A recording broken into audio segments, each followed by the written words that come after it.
नमस्कार दोस्तों, आप सभी का बहुत बहुत स्वागत है पीटीज आईएएस एकेडमी की करंट अफेयर और एडिटोरियल एनालिसिस सीरीज में।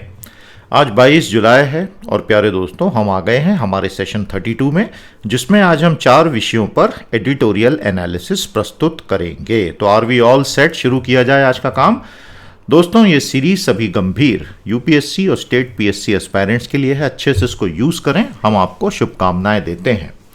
ये आज का हिंदू का अखबार है और इसमें ये 4 एडिटोरियल्स मैं कवर करने वाला हूं, आपके एग्जाम के लिए रेलेवेंट हैं। आइए आज का काम शुरू करें। हमारे सभी एग्जाम पेपर्स के प्रति एक नज़र बनी हुई है और कोशिश हो रही है कि अलग अलग तरीके से आपको हम इनपुट्स दे पाएं। सभी सीरीज और प्लेलिस्टों को फॉलो कीजिएगा। तो सेशन 32 का हमारा पहला एडिटोरियल आपके सामने है। ये प्रीलिम्स के लिए, GS2 के लिए, ऐसे के लिए काफ़ी यूजफुल हो सकता है।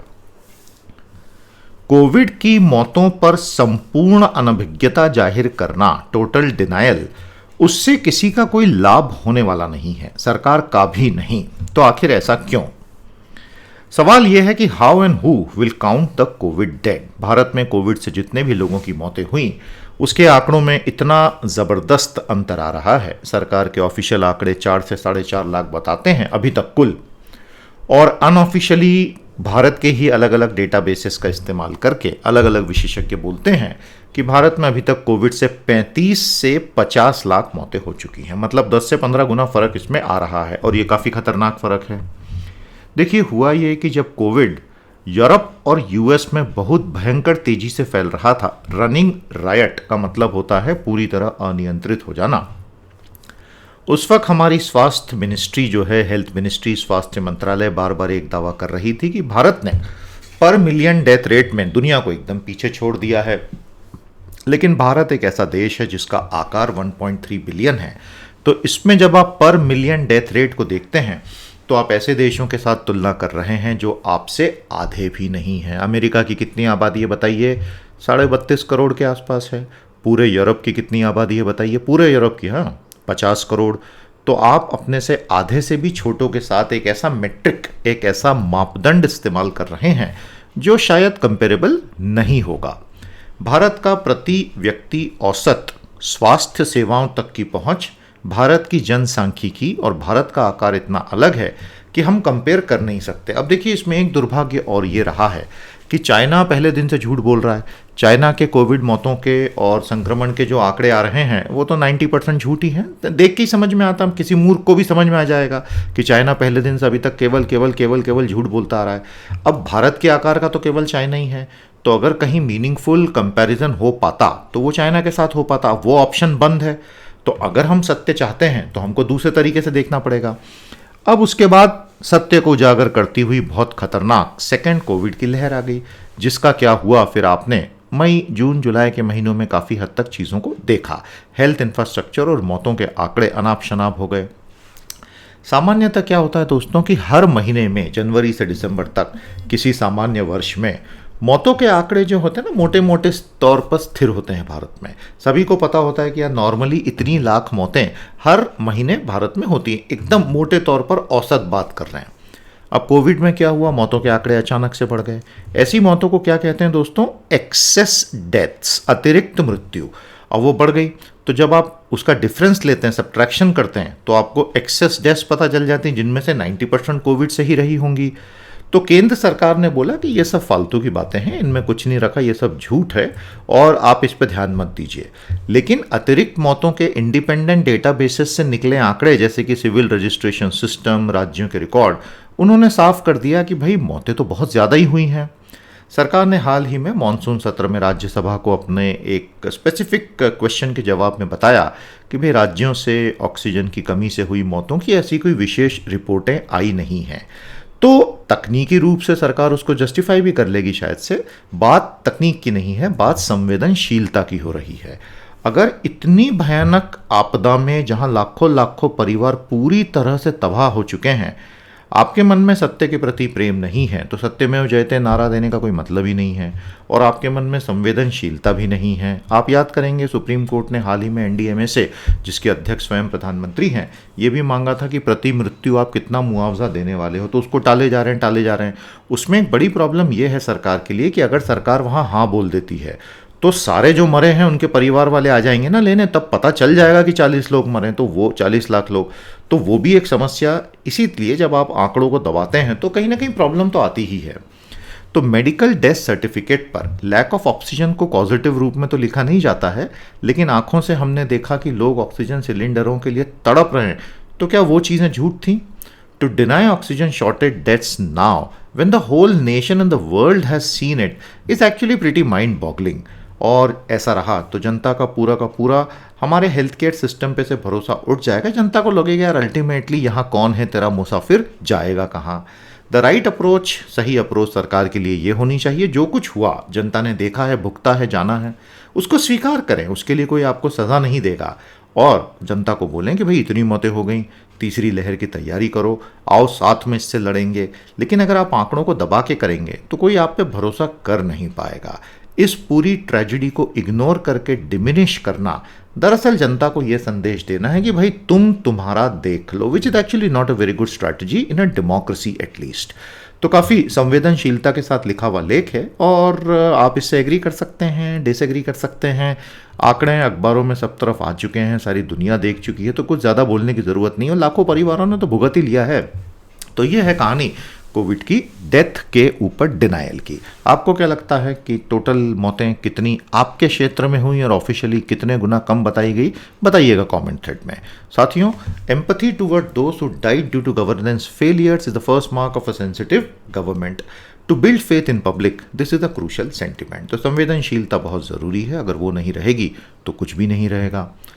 आपका बहुत बहुत धन्यवाद। हमारे इस कोर्स को अभी अभी हमने एनरोलमेंट के लिए ओपन किया है और इतनी बढ़िया स्केल पर इंक्वायरीज आ रही हैं और एनरोलमेंट भी शुरू हो गए हैं कि हमें पूरा कॉन्फिडेंस है कि ये बहुत बहुत सफल जाएगा। जिन्होंने अभी तक इंक्वायरी नहीं की है, आप हमारी साइट पर चले जाइए, मैंने नीचे लिंक भी दे दिया कमेंट में, pteducation.com/UPSCIAS। आपको सारी जानकारी इस बहुत शानदार 360 डिग्री कोर्स की मिलेगी, जिसमें मैं आपको पूरा कोर्स अच्छे से बारीकी से करवाऊंगा और आप निश्चित तौर पर अपनी तैयारी को सफल अंजाम दे पाएंगे। You are most welcome to enrol this batch commencing 23 August. आज का दूसरा एनालिसिस है वाटर एज वो का मतलब होता है आपकी कोई बहुत भयंकर तकलीफ, तो पानी ही तकलीफ बन गया है। प्यारे दोस्तों, pathetic urban infrastructure in India, Bharat का जो शहरी अधोसंरचना का ढांचा है उसकी हालत काफ़ी ख़राब हो गई है पिछले कुछ सालों में, और बार बार दिक्कतें आने के बावजूद हम ये देख रहे हैं कि हमारे बड़े शहर जो हैं, ज़रा सी बारिश तेज हुई नहीं कि कोलैप्स ही हो जाते हैं। हमारे जो बड़े शहरों की मेगा सिटीज़, जिनको मेगा पोलिस भी कहा जाता है, उनकी इंफ्रास्ट्रक्चर प्रॉब्लम्स बरकरार हैं। मॉनसून 2021 में मुंबई में जो कुछ हो रहा है उसके बाद इसके ऊपर शक करने की कोई कारण भी नहीं है कि भाई इंफ्रास्ट्रक्चर की प्रॉब्लम है।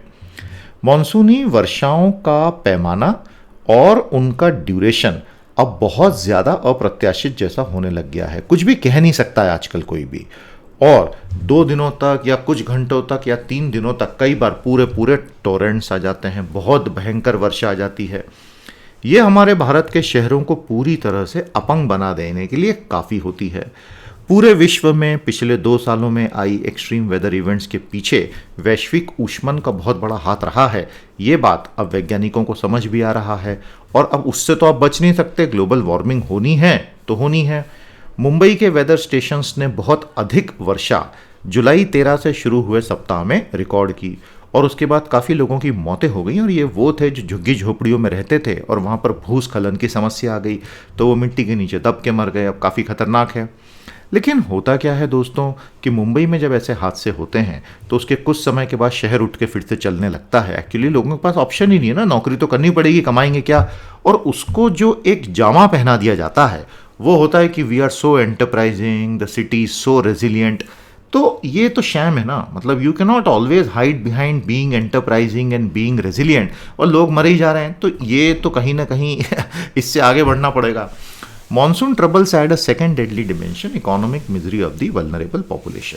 तो जब घर बह जाते हैं, लोगों की बिलोंगिंग्स चली जाती हैं, अर्निंग मेंबर की मौत हो जाती है, तो मॉनसून की समस्याएं तो अपनी जगह है, आपकी इकोनॉमिक प्रॉब्लम दोगुनी हो जाती है।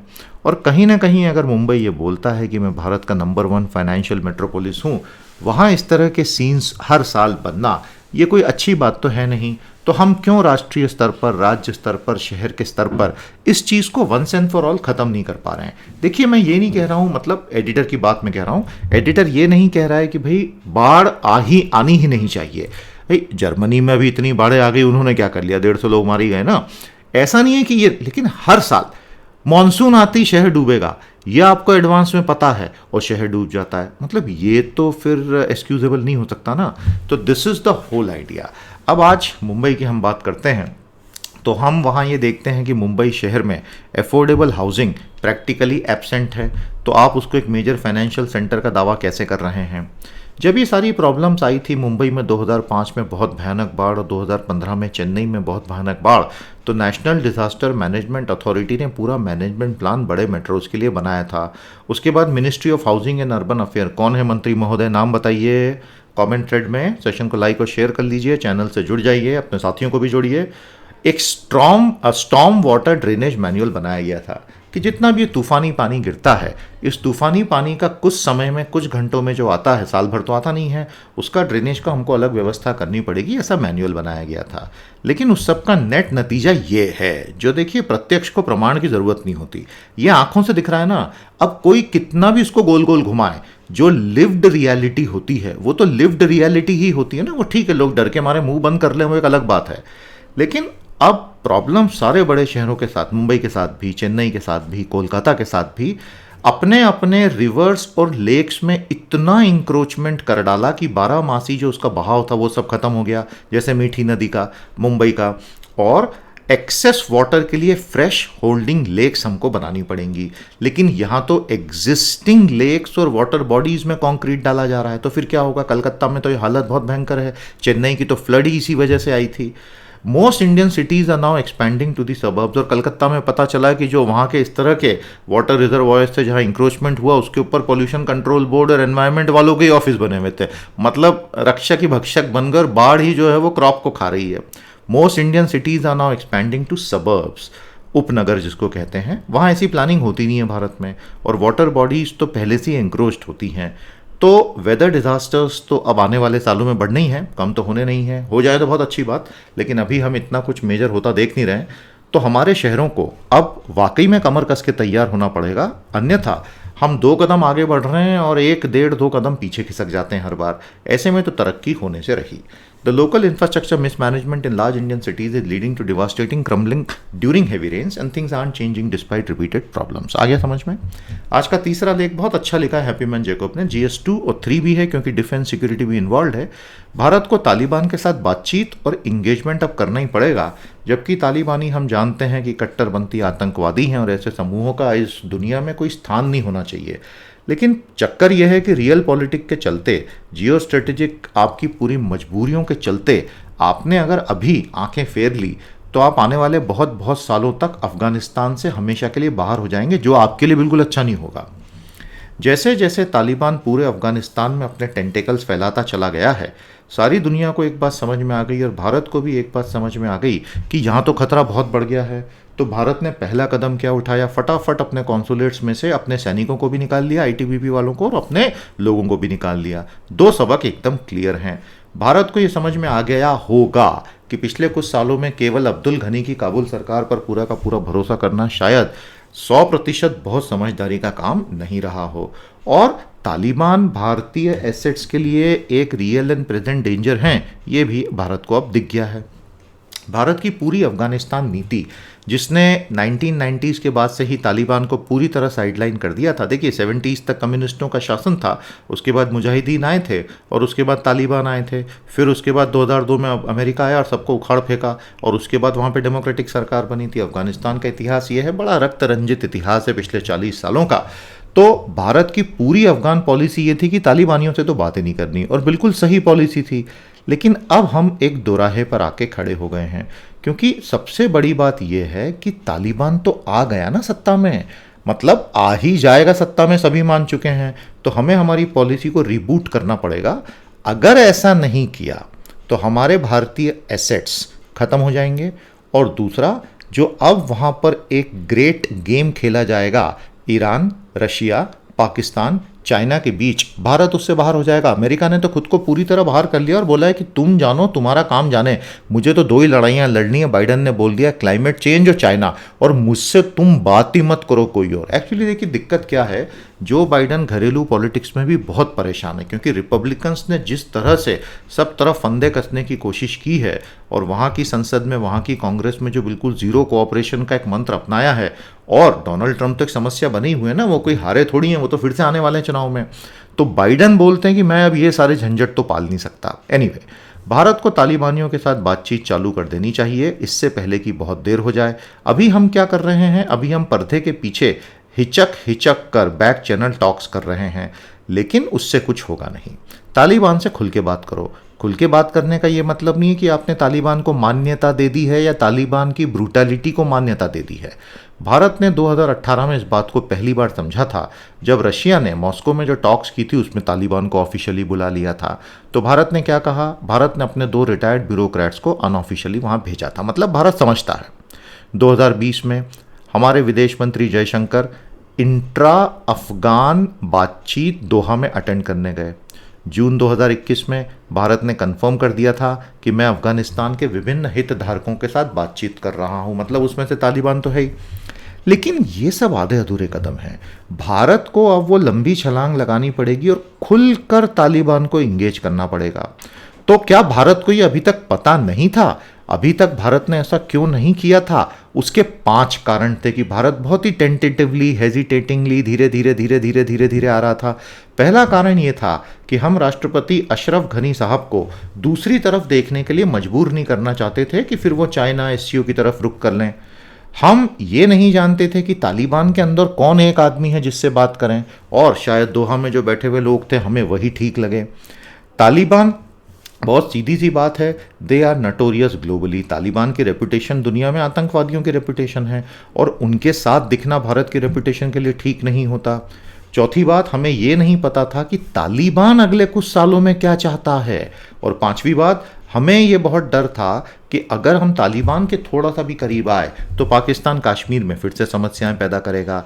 इन 5 कारणों की वजह से, कितने अच्छे 5 बिंदु दिए हैं आपको, ऐसे राइटिंग में एग्जाम में काम आ सकते हैं दोस्तों। इस वजह से हमने खुद को तालिबान के साथ बड़ा टेंटेटिवली एंगेज किया। लेकिन क्योंकि तालिबान किसी भी प्रकार की सरकार का हिस्सा होगा ही होगा, ये तय है, तो अब आप एंगेज कर लीजिए। ये बेसिक स्टेट क्राफ्ट की नीति कहती है। और तालिबान सबसे पहले अपने पड़ोसी देशों से मान्यता प्राप्त करने की कोशिश करेगा, उसमें पाकिस्तान नंबर 1 रहेगा।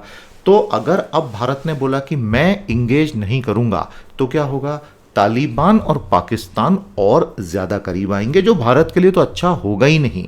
तालिबान समय के साथ धीरे धीरे मैच्योर होगा और दुनियादारी को समझते हुए, वो जो बिल्कुल एक उनका एक तरफा दिमाग है, उसमें शायद परिवर्तन आएगा और तालिबान पाकिस्तान से डोमिनेट नहीं होना चाहेगा। तो यही तो समय है जब भारत अपना हाथ उसके सामने बढ़ाए। और तालिबान ने हमेशा से ड्यूरेंड लाइन जो है, आप जानते ही हैं, ड्यूरेंड लाइन जो है उसने अफगानिस्तान और पाकिस्तान को सेपरेट किया हुआ है। इस ड्यूरेंड लाइन के ऊपर तालिबान ने पहले भी सवाल उठाए थे। पाकिस्तान उस चीज़ से बहुत घबराता है। इस चीज़ को भारत को इस्तेमाल करना चाहिए। भारत ने अभी तक $3 अरब अफगानिस्तान में लगा दिए हैं, तो क्या हम सब कुछ खत्म होने देना चाहेंगे? निश्चित ही नहीं।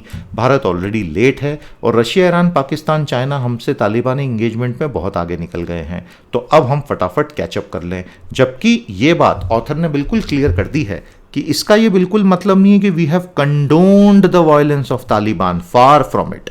Then come the congested north western border of India. आप जानते ही हैं उत्तर पश्चिमी बॉर्डर पूरी तरह से भारत की पैक है, बंद है, उस पर से ट्रेड भी नहीं होता है। उसे अगर हम खोल पाएंगे तो भारत की कॉन्टिनेंटल ग्रैंड स्ट्रेटजी तभी जाके ऑपरेट हो पाएगी।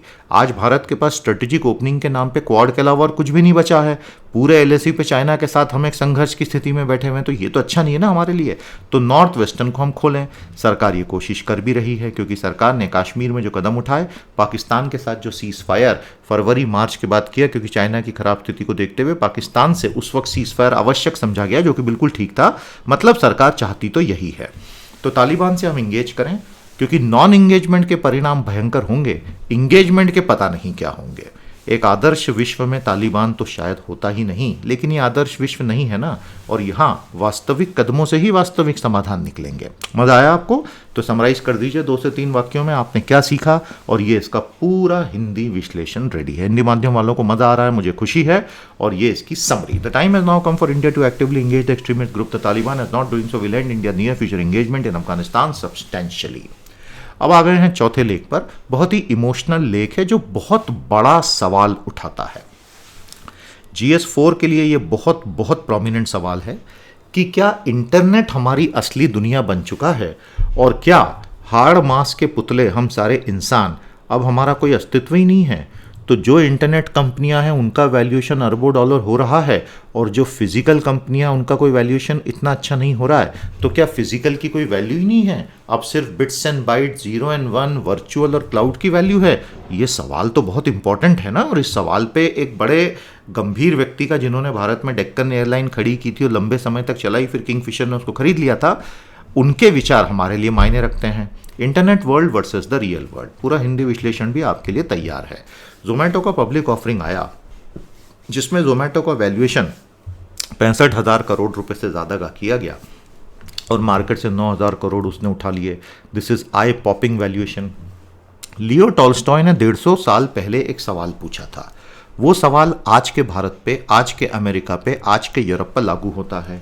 If everything of value and substance is produce in rural areas, why are villages poor and cities rich? अगर सभी भौतिक वस्तुएं और मूल्यवान वस्तुएं जिससे इंसान का जीवन चलता है गांवों में बनती है, तो सारे गांव वाले गरीब क्यों हैं? टॉल्स्टॉय ने रशिया के बारे में पूछा था। और सारे शहरी अमीर क्यों हैं, या बेहतर क्यों हैं? ये जो ऑथर हैं, ये अपने जीवन की कुछ कहानियां बताते हैं। वो बोलते हैं कि मैं जब बहुत युवा था तब मैंने किसानी की हुई है, और मुझे याद है वो साल जब मैं अपनी क्रॉप्स को बेच नहीं पाता था क्योंकि प्राइसेस अच्छी नहीं मिलती थी, और मैं बर्बाद हो जाता था। और जब मैं बैंकों के पास लोन लेने जाता था तो 1 लाख रुपए के लोन के लिए मुझे ऐसे धक्के मार के निकाल देते थे कि पूछो मत। बाद में मैंने एक एयरलाइन चालू की, स्टॉक मार्केट में उसको लिस्ट किया, और मुझे सैकड़ों करोड़ों के लोन बैंक्स खुशी खुशी देने लग गए। तो हमारी दुनिया की आधुनिक पूंजीवादी अर्थव्यवस्था का मूल प्रश्न ये है, how are the farmers who produce everything that matters to humans, grains, fruits, vegetable, meat, cotton, wool, silk, so poor? इंसान इनके बिना जी नहीं सकता। इनको बनाने वाले सारे गरीब हैं या नितांत गरीब हैं। And the merchants who pedal it, और जो इसका व्यापार करता है वो सारे धन्ना सेठ बने हुए हैं, और जो ब्रोकर उस पे स्टॉक मार्केट में स्पेकुलेट करता है वो इन सेठों का भी सेठ बन के बैठा है। तो ये चल क्या रहा है दुनिया में? अब दूसरा प्रॉब्लम बड़ी कंपनियों को ये आ रहा है कि जो कंपनियां इनविजिबल चीजों में डील करती हैं, इंफॉर्मेशन टेक्नोलॉजी में बिट्स एंड बाइट्स तो आंखों से दिखते नहीं ना, सॉफ्टवेयर तो आंखों से दिखता नहीं है ना, आईटी फर्म्स, वो उन कंपनियों से 5 गुना, 10 गुना, 100 गुना आगे निकल गई जो फिजिकल चीजें बनाती हैं। अधोसंरचना, retail, steel, ships, railways, hotel, ये सब बेचारे धूल में पड़े हुए हैं, और ये कंपनियां आईटी की जो हैं ये दुनिया के कैपिटलाइजेशन में नंबर 1 हो गई हैं। वो जितनी भी कंपनियां जिनके पास फिजिकल एसेट्स हैं वो सब बेचारी फंस चुकी हैं, और जिन कंपनियों के पास फिजिकल एसेट नहीं है बल्कि डिजिटल एसेट है, लोग बोलते हैं इन्हीं कंपनियों में पैसा लगाना, और ये सारी इंडस्ट्रीज में हो रहा है। जैसे कि अगर आप टैक्सी हेलिंग की बात करें तो भारत में पहली कंपनी थी मेरू कैब्स, इसने क्रांति लाई थी। इस कंपनी की अपनी खुद की 9,000 गाड़ियां थी, लेकिन फिर क्या हुआ, इसका बिजनेस उन कंपनियों ने तबाह कर दिया जो एसेट लाइट थे। अपेंड हो गया इनका पूरा बिजनेस। अपेंड का मतलब सिर के बल उल्टा हो जाना।